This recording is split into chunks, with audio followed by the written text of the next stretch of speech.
मित्रों नमस्कार। मुमुक्षु पर आपका स्वागत है। यह एक एक्सपेरिमेंटल वीडियो है जिन ट्रिक्स से मैंने सीआरपीसी की धाराओं को याद किया है। इस वीडियो से मैं आपको भी उन्हीं ट्रिक्स से सीआरपीसी की धाराओं को याद कराने की कोशिश करूंगा।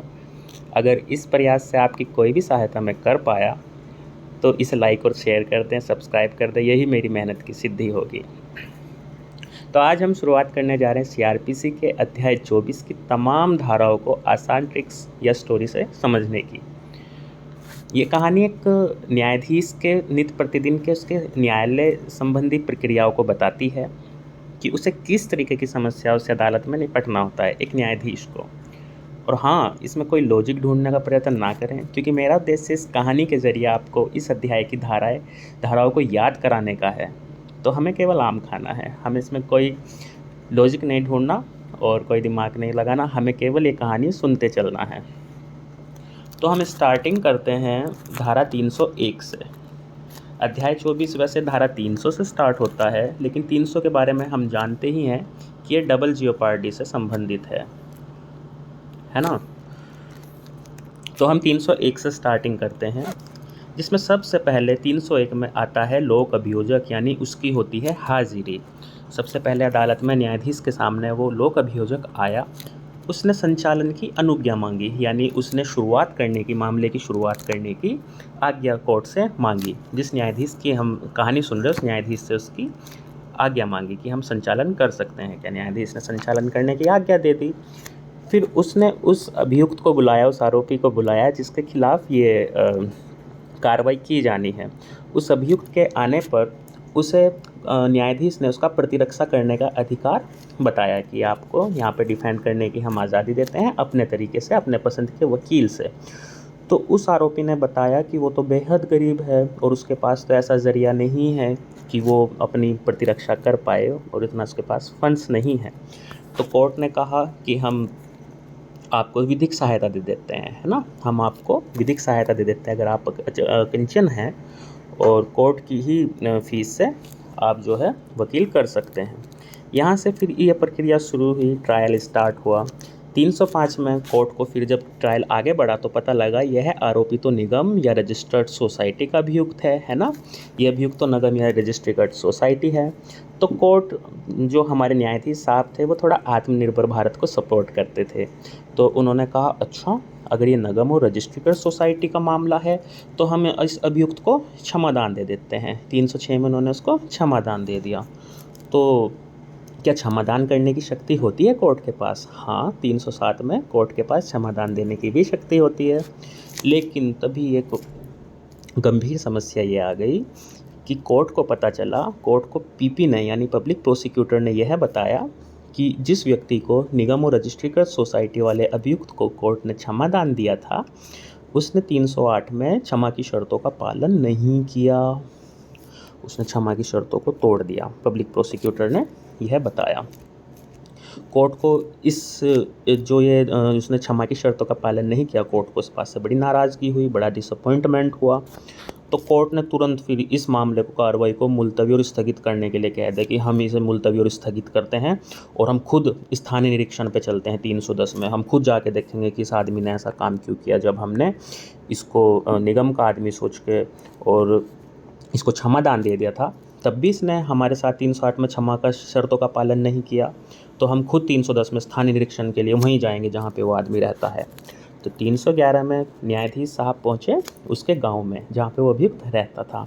वहाँ पे वो अभियुक्त तो नहीं मिला, लेकिन वो जितने आवश्यक साक्षी लोग वहाँ पे मिले, जितने भी लोग वहाँ पे गांव के मिले, जो ने लगा न्यायाधीश साहब को कि ये समन करने लायक है, सबको समन कर दिया कि तुम सब पहुँचो कोर्ट और मुझे बताओ कि उस आदमी ने ऐसा क्यों किया। और सबकी परीक्षा उन्होंने कर ली और सभी के जो आदमी ने वहाँ मिला सबके नमूने हस्ताक्षर भी ले लिए और हस्तलेख भी लिखवा लिए।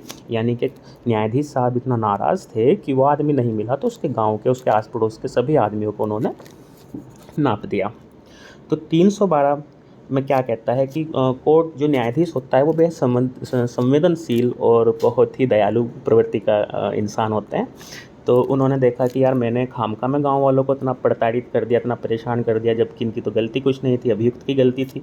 तो उन्होंने परिवादी और साक्षियों के फिर व्यय भी दे दिए, यानी कि उन्हें थोड़ा थोड़ा खर्चा दे दिया, खर्चा दिलवा दिया कि चलो तुम्हें कोर्ट तो आना पड़ेगा पर चलो मैं तुम्हारे जो है खर्चे दे देता हूँ, तुम्हारे जेब में पैसा होगा तो तुम्हें आने में दिक्कत भी नहीं होगी। तभी तभी क्या होता है कि जब न्यायाधीश साहब ये काम कर रहे होते हैं, तभी वहाँ पे घूमता फिरता कौन आ जाता है? अभियुक्त आ जाता है, जिस सब के चक्कर में कार्य शुरू हुआ था, जिसके क्षमादान को भंग करने के चक्कर में न्यायाधीश को 310 में खुद स्थानीय निरीक्षण में आना पड़ा। 313 में वो अभियुक्त वहीं घूमता फिरता गाँव में ही आ गया और टकरा गया किससे? जज साहब से। अब क्या होना था? जज साहब भी सामने और अभियुक्त भी सामने, तो अब क्या होना था? मौखिक बहस। अब उन दोनों की बहस होनी थी, यानी कि जज साहब उससे पूछते हैं, हाँ भाई, तूने कैसे क्षमादान की शर्तों का उल्लंघन कर दिया जब हमने तुम पर इतनी रियायत करी और तुमने इतना भी ना समझा।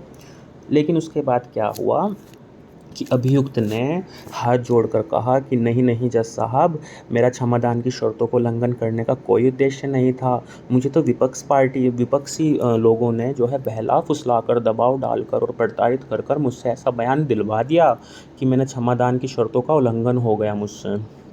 तो आपको तो पता ही है, जज साहब बड़े दयालु किस्म के थे। जज साहब ने उसकी बात को सच पाया, तो जज साहब ने कहा, अच्छा तो चलो हम तुम्हें सक्षम साक्षी मान लेते हैं, यानी कि तुम सक्षम हो साक्षी देने के लिए, हमें तुम पर भी यकीन है। अगर तुम्हारे साथ धोखा हुआ है तो हम फिर भी तुम्हें जो है एक मौका और देते हैं। तो 315 में उसको सक्षम साक्षी मान लिया अभियुक्त को, है ना। और 316 में उन लोगों को जिसने उस बेचारे अभियुक्त को दबाव दिया, प्रेशर दिया, बहला फुसला के क्षमादान की शर्तों का उल्लंघन करा दिया, उन सबको आदेश दे दिया 316 में कि कोई भी इस आदमी को प्रेरित नहीं करेगा, कोई भी इस आदमी को दबाव नहीं डालेगा, बहलाएगा फुसलाएगा नहीं, ये हमारा आदेश है। ठीक है, यहाँ ये बात करके जज साहब चले गए अपना घर पर। तभी क्या होता है, 317 में कोर्ट को पता चलता है कि वो अभियुक्त जिसके लिए जज साहब इतना सब कुछ करके आए थे, वो सक्षम साक्षी जिसके लिए सबके उत्प्रेरित करने के लिए मना किया था, अनुपस्थित हो गया, गायब हो गया। अरे कहाँ गायब हो गया? तो कोर्ट जज साहब ने उसको ढूंढवाया। तभी जब ढूंढवाया तो पता चला कि वो अभियुक्त तो मिला, पर अभियुक्त ऐसी स्थिति में मिला कि वो कार्यवाही नहीं समझ रहा है। यानी कि इन विपक्षी लोगों ने उसे उठाया और उठा के उसके साथ मारपीट करी, और इतनी मारपीट करने के कारण वो आदमी अभियुक्त सक्षम साक्षी होश में नहीं है और वो कार्रवाई को नहीं समझता है।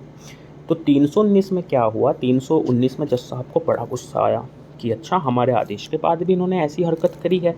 तो जज साहब ने धड़ाधड़ सबके खिलाफ कार्रवाई करने की आदेश दे दिए। अन्य व्यक्तियों के विरुद्ध जो भी जज साहब को ऐसा लगा कि प्रतीत हुआ कि ये सब अपराध के दोषी हैं, इन्होंने अभियुक्त को उठाया और उसे इतना पीटा कि वो कार्रवाई नहीं समझ रहा। खैर, ये सब प्रक्रिया कंप्लीट हो जाने के बाद जज साहब जब अपने घर पहुँचे तो घर जाके जो उनकी मिसेज थी, जो उनकी धर्मपत्नी थी, वो जज साहब से भी बहुत ज़्यादा दयालु थी, है ना। तो उन्होंने जज साहब को परेशान देख के पूछा कारण, तो जज साहब ने सारी स्थिति उनको बताई। तो उन्होंने कहा, देखो आप दयालु हो, आप सक्षम हो, आप ओहदेदार हो, आपको क्या करना चाहिए? आपको लोगों को माफ़ कर देना चाहिए, उन्हें एक मौका देना चाहिए। सामाजिक प्राणी हैं, आप उनकी गलतियों को माफ़ करोगे तो वो सुधार का भी कोशिश कर सकते हैं। तो जज साहब को ये बात ठीक लगी। तो जज साहब ने 320 में अपनी पत्नी की बात को समझते हुए, धर्मपत्नी की बात को समझते हुए उन्हें क्षमा कर दिया, और लोक अभियोजक को भी यह आदेश दे दिया कि तुम भी अपना अभियोजन 321 में वापस ले लो। ठीक है, उन्होंने भी अपना अभियोजन वापस ले लिया। तो 301 से ये हमारी 321 तक एक कहानी यहाँ पर कंप्लीट हो गई, है ना। इसे हम ऐसे ही समझते हैं। इसके बाद आता है 322। 322 से लेकर 327 तक बिल्कुल अलग कहानी है, हम इसे दूसरे प्रकार से समझेंगे। देखो क्या होता है कि जब मजिस्ट्रेट के सामने रैंडमली कोई मुकदमा आता है, तो मजिस्ट्रेट को जब देखो कोर्ट में होने वाली तमाम प्रक्रियाओं का एक उपबंध होता है, जितनी भी प्रक्रिया होती है उनका एक तरीका होता है। तो जैसे आप कोर्ट में हो, संभव है कि किसी भी दिन आपके सामने कोई ऐसा मामला आ जाए जिसे आपको जिसका ट्रायल करने का आपके पास ना हो अधिकार, है ना। तो उस स्थिति में आप क्या करेंगे? तो आप उसमें 322 में जाएंगे, है ना। जिन मामलों का मजिस्ट्रेट निपटारा नहीं कर सकता उसमें क्या प्रक्रिया होगी? 322 में। और कई बार ऐसा भी हो जाता है कि जैसा 323 में कि आप मजिस्ट्रेट है और आपने कोई मुकदमा सुनना शुरू कर दिया, और शुरू करने के बाद आपको बाद में पता चलता है कि अरे ये मुकदमा तो यार इस प्रकार का है कि इसमें तो मैं ट्रायल करने का मेरे पास अधिकार ही नहीं था, ये तो बड़े साहब को यानी बड़ी कोर्ट में जाना था मुकदमा। तो उस स्थिति में भी घबराने की आवश्यकता नहीं है। उस परिस्थिति में आप 323 में जा कर के इस मामले को हैंडल कर लेंगे। 324 जो है, 324 बिल्कुल ही अलग स्थिति का है, बिल्कुल बीच में है, और आपको उसे एज इट इज़ 324 के नाम से याद रखना पड़ेगा, जिसमें सिक्के और स्टाम्प की बात आती है ना, संपत्ति के विरुद्ध वाली बात आती है। तो ये बिल्कुल अलग है, तो बिल्कुल अलग भी ईजी है, आसान से याद हो जाता है ना। चलिए 325 में क्या होता है? 325 में क्या होता है कि जब मजिस्ट्रेट को ये लगता है कि ट्रायल तो मैंने कर लिया, ट्रायल तो मैंने सुन लिया, लेकिन उसके बाद जब ये अपराध इस किस्म के हैं कि इनका तो कठोर दंड मैं दे ही नहीं सकता था ना, ये तो मेरी अधिकारता के क्षेत्र में ही नहीं है, ये तो मेरे से बड़े साहब सीजेएम साहब या एडीजे साहब दे सकते हैं, तो भी घबराने की कोई ज़रूरत नहीं है। आपने कोई गलती नहीं करी।